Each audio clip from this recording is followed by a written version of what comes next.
Hai, Assalamualaikum. Saya Diah Prabaningrum.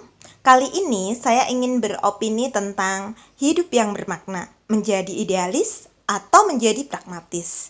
Kita ingat ya bahwa ada tokoh psikologi namanya Maslow. Lah, Abraham Maslow memperkenalkan hierarki kebutuhan yang terdiri dari 1. Kebutuhan fisiologis, 2. Rasa aman, 3. Kasih sayang, 4. Penghargaan, dan 5. Aktualisasi diri. Lah, terus apa hubungannya sama kehidupan yang bermakna? Ternyata Maslow juga merumuskan karakteristik individu yang memiliki hidup yang bermakna atau karakteristik individu yang berpotensi meraih hidup yang bermakna.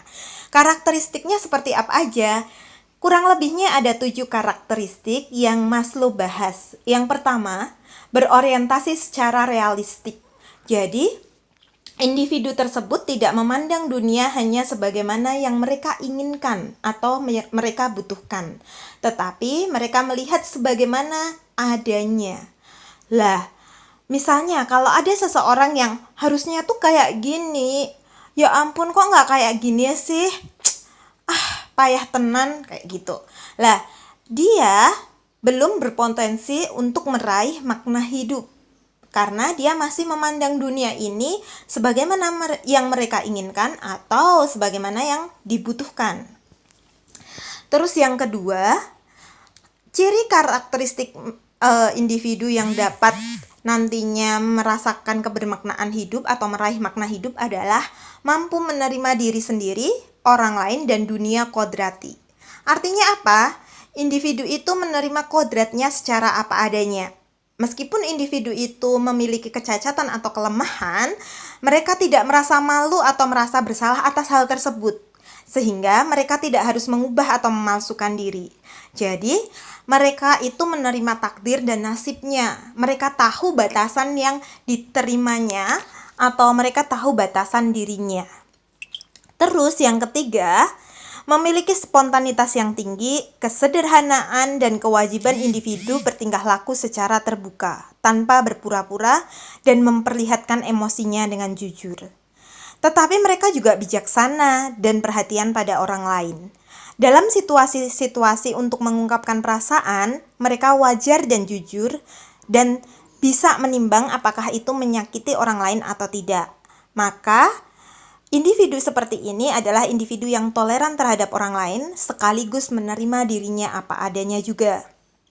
Nah, terus yang keempat, individu yang memiliki potensi untuk hidup secara bermakna adalah yang mampu mengarahkan masalah yang dihadapi bukan hanya pada diri mereka sendiri, tetapi mereka juga mampu mengarahkan masalah itu ke konteks yang lebih luas.